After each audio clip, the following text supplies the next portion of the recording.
ලංකාව උද්දමනයත් එක බිස්ට්‍රස්වල්ට වෙලා තියෙන වෙනස්කම තම අපි අද බල ඉතින් අපි හැමෝම ටන්නාස වේපස් බිස්ටට් එක තින් මේ ඩ්‍රෑම් 225ට ඉති අපි ඉස්සර රුපියල් 50-70ට වරි තමයි කෑවේ වේපස් දැම් බලන්නකෝ මේ ෆෝටස් වෙන්න ෑන ෆෝටස් වෙනවද ආහරි රුපියල් 300 ඉතින් බලන්න රුපියල් 300ක් දීලා තමයි අද අපිට වේපස් කන්න වෙලා තියෙන්නේ මේ මොකද්ද මේ ඈ ෆෝන් එකක් මේක සාක්කුවේ දාටත් පේන්නේ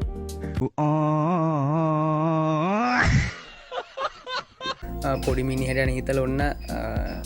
අලුත් බිස්කට් එකක් අලුත් නෑ වේපස් එකක් හඳුන්වලා දීලා තියෙන මිල රුපියල් 40යි මිල ග්‍රෑම් කීයද ග්‍රෑම් කොහේ හරි ගහලා ඇති මේකේ බිස්කට් 10කටත් නෑ මම හිතන්නේ ඉතින් පොඩි බඩරින්නකට හොඳයි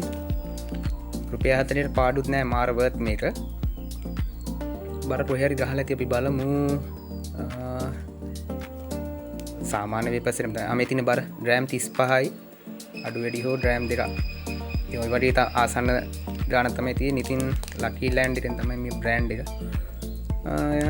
ඇත්තටම හොඳයි පොඩි මිනිහට හිතලා තිනවා සතුටුයි ඉතින් මේ වගේ දෙයක් දුන්නේකට